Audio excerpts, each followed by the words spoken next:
Welcome to Lesson 5, Cylinder Shading.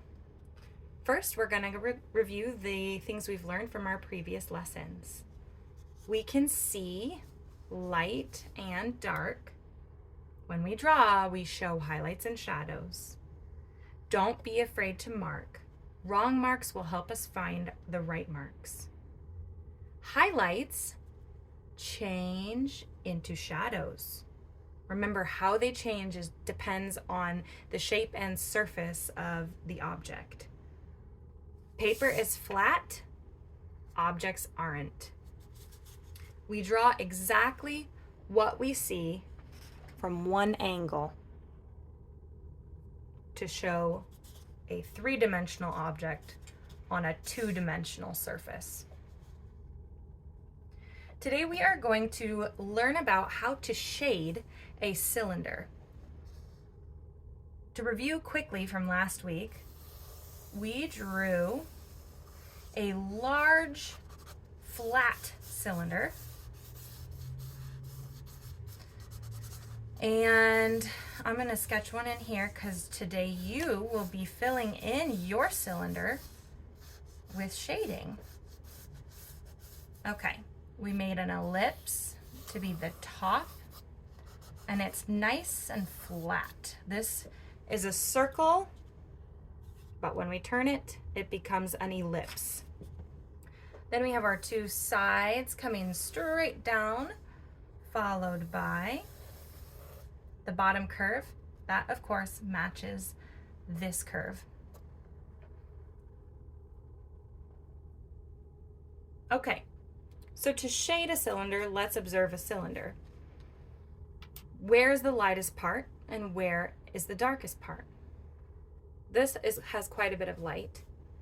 I see a lot of light over here, a lot of less light, dark over here. But today, let's choose where our light source is coming from. I would like my light source to come from the upper right.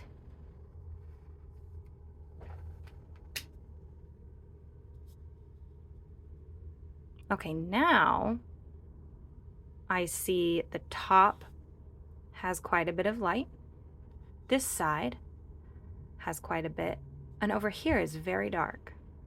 So that is what we're going to emulate. Here is the piece of charcoal I've selected for today. It's kind of a fatter piece, and it's nice and short. We are going to use it on its side and rub it around like a crayon that has no paper on it.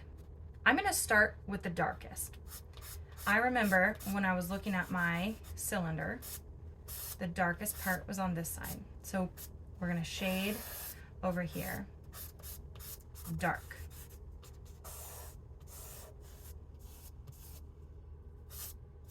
Okay, now if I look again,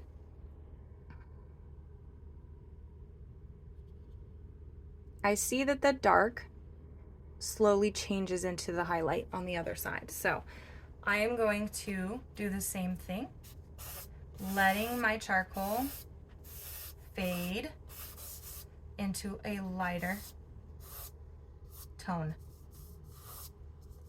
I'm sorry, a lighter value. Now, once I have it laid down, I'm gonna get my finger filled up with charcoal so that it doesn't pick up too much material. And I'm gonna start blending it to make it smooth.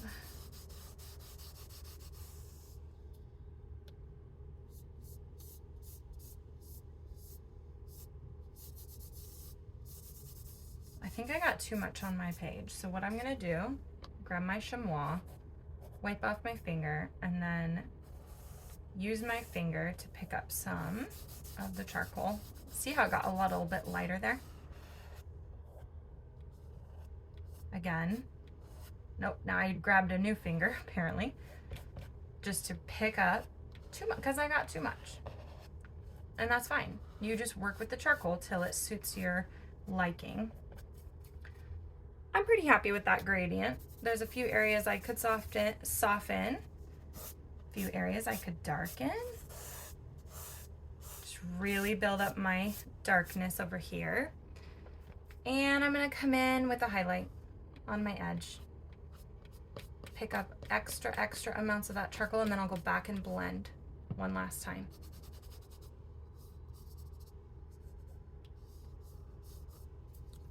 Great. Then for the top, let's see. Pretty much looks all one color. It might get a little darker at the back. Yeah. So let's see what we can do. But mostly, did you notice though, it was a lot more of a single value than the side of our cylinder. The side was very much a gradient going from shadow to highlight, and the top was not. So first things first, I just want to get charcoal down. It doesn't need to be the right color right off the bat. I'm gonna get the charcoal down, smooth it into my edges.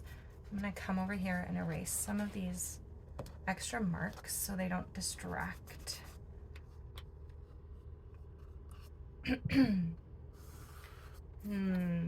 I think mine is too dark on the top. So I have a couple options for picking up material. I can use my chamois. See how that's working? I like how that's working, so I'm gonna keep going with that. You could also use your fingers or your eraser. Be careful with the chamois. It can take off too much pretty quick. So, and I'm also gonna just smooth away that back edge. I don't want harsh edges.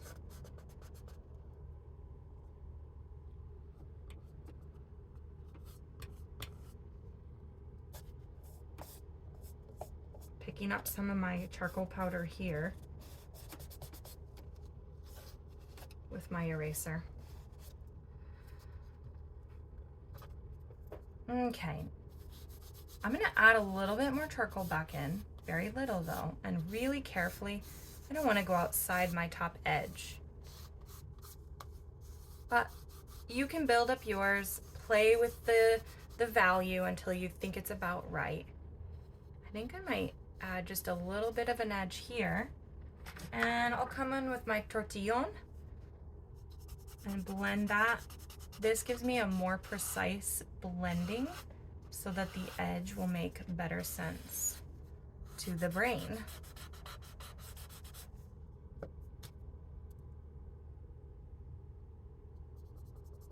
Making sure my top looks like, you know, there's light streaking across it there. Maybe a little less here. Okay. So that is how we shade a cylinder. Always be 100% sure where your light source is coming from. Mine is coming this way, hitting my shape from that angle. You can move it. You can experiment with your own light source to see how those shadows change. And your shadows will always be opposite your light source. So your deepest shadows will be farthest away from the light source. This week, my challenge to you is to set an object outside in the sun in the morning. So if you did this, set an object outside in the sun in the morning and trace its shadow with sidewalk chalk. And then leave the object right where it is, where it will continue to be in the sunshine, not in the shade. And as the sun, you know, wait a couple hours, and then as the sun has moved across the sky, go back out and trace the shadow again and observe the differences. Is it in a new place? Is the shape the same as the first shape? If you want to do a friend or yourself, trace around your feet with the chalk first so that you can stand in the same place again. And then you can see where and how the shadow might change.